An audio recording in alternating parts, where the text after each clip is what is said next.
And we're back. A little more basketball before we move on to some other points in the pod. The Toronto Raptors and the Houston Rockets going at it last night. The Raptors squeak out the win. I can't remember the final scoreline, but decided in the last minute for sure. A game that really shouldn't have been a nail biter. If you're a Raps fan, turns into a nail biter. Happy to get the win, but some points I'm pretty unhappy about. How do you feel through it?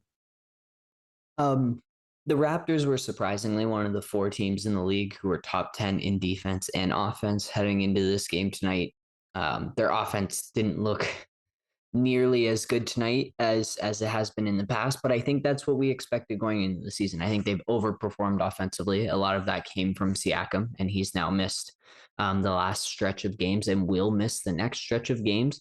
Um, and really, this one's about winning in the NBA. There's no loser point in the NBA. It's wins or losses, and so it doesn't matter how you get it done. You get the win, you move on to the next one, and there's obviously things you can pick out and complain about early on in the season.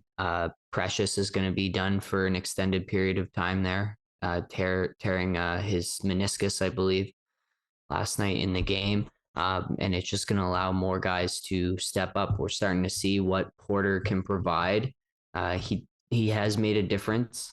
I think not as extreme as some Raptors expected, like I said, but he has been a really nice piece for them so far. And Thaddeus Young, of course, the veteran, getting more minutes as well, had a real impact. And yeah, like Houston's a really young team, but they've got a lot of explosive dudes, and the Raptors tend to struggle on teams that just don't have a set scheme, right? They're good at taking away the other team's best thing or throwing a variety of looks to try and disrupt something teams do well. Whereas Houston, because they're a younger team, they're still getting into their flow. The Raptors obviously play down a little bit to an opponent at home, but also the Jalen Green's a hard guy to stop, and some of those other Rockets guys will really cook and give some energy. And the Raptors just didn't have their 100% game face on and still able to squeak it out. So I'm satisfied.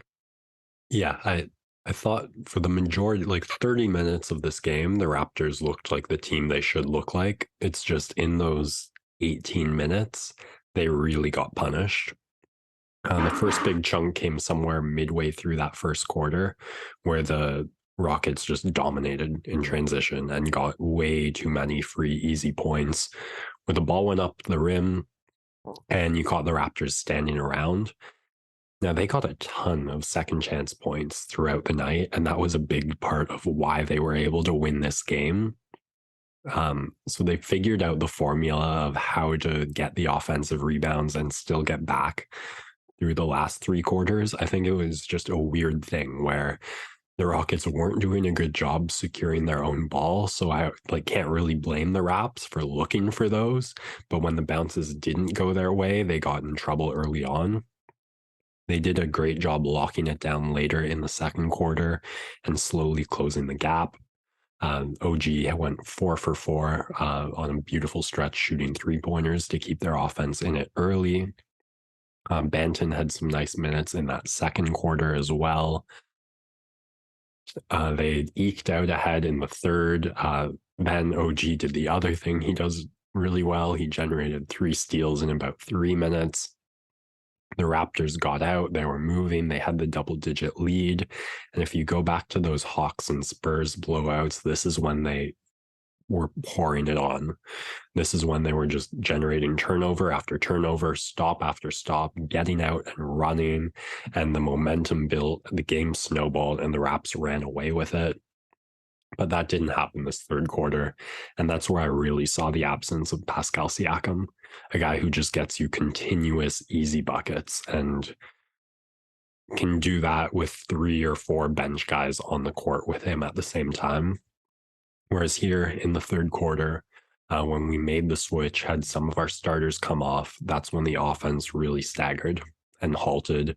And that gave the Rockets the window to catch up, keep their foot in the door, and get back in this. They traded punch for punch. I don't think they took the lead ever any time again, but they were able to tie it once or twice. So, like you said, it's just a win or a loss. The Raptors do hang in there. They bend but don't break, able to mostly stay ahead. And they pulled it out in the last few minutes. They couldn't get a stop scarily, and it felt like the Rockets were closing the gap, and the Raptors were getting some sketchy looking baskets to keep it going. But when their offense faltered, they were finally able to get a stop, secure the game.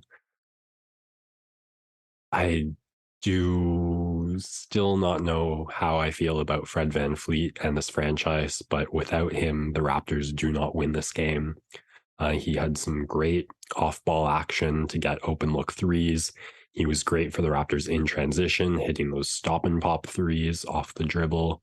And he has a lot of great defensive moments as well, helped turn the ball over 3 or 4 times. The only thing I'll say that is he also had 2 brutal late game scenarios where he drove the ball in and you just saw his lack of length suffer. He took it to the rim and had nowhere to go and gave the Rockets 2 turnovers and some points off both those turnovers, if I'm not mistaken. So things I didn't like, but I'll say it, without him, this game is not a win for the Raptors easily. And he did have some key finishes late. I think he had a floater around the elbow and then a late switching left-handed finish underneath the outstretched arms of Şengün. Yeah, the big thing there with all you mentioned with Fred is that with no Siakam, he was able to get all of the guys in their spots and settle things down when Houston started to pour it on and play some really tight defense in the third quarter. And he had to do a lot of ball carrying. Not anyone else on the team was not really creating their own shot. Even Gary was struggling.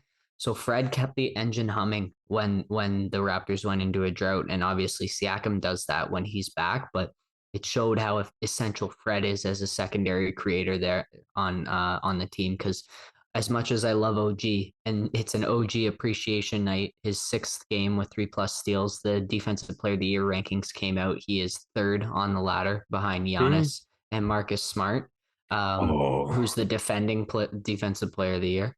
Come on. He's getting the recognition he deserves. And as much as I love him defensively, he's still not the guy who's you can stick out there with 4 other bench players and he's your offensive generator, right? Yeah. We did Gary's see not that guy either because he's not as much of a playmaker, but Fred's the dude who does that right now for this team. Mm-hmm. Yeah, not a sophomore slump, but we're seeing some struggles from Scotty, questions of if there's an injury there or not. But not 2 great games for him in these last few. Some ridiculous highlights for OG, but not Mr. Consistency offensively throughout 48 minutes. For me, the question with Fred is just, with Siakam healthy, what is his ideal role on this team? And is that undervalued at the contract that he's on? And that's what I'm going to be looking for moving forward. As you said, Thaddeus Young and Otto Porter Jr. also instrumental in this. 2 back-to-back threes from Porter are really what iced this game for the Raps. And if people were expecting more from him than that, I don't know what it was about, because this is beautiful and like as much as I could ever hope from that signing. And I think it's great value for what we got. Some nice defensive minutes there as well. And Young, just an anchor. One of the most impactful 0-point nights I've seen from a player. Yeah. Both those guys get kudos for sure. And then on the Rockets side, the MVPs for the Raptors tonight, Jalen Green, loved giving it to the Raptors defense, got stripped a number of times in the pick and roll. Just looked a little bit indecisive and not attacking downhill like we know he can with his athleticism. And then Tari Eason. I love the kid, his energy, but my guy could not make a layup last night, and he had so many opportunities too. And that was really the difference in that second half for the Raptors. It was about 10 points he left on the table. Also, we've said our apology to the refs. I can go back to bashing them. This game felt tilted for the Rockets for me.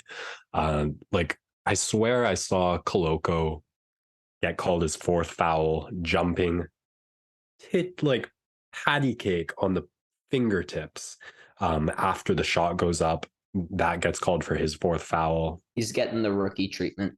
OG has like a call that I don't want to see called a foul later in that same quarter, maybe it was the fourth quarter, where more impact comes after the shot and more of a threat to the landing space, no call. Also a really brutal call on OG where it like hands on the jersey and like absolutely nothing to affect the play that gets whistled as if he hadn't been able to play with great poise and carefulness throughout the game, this also would have greatly impacted it.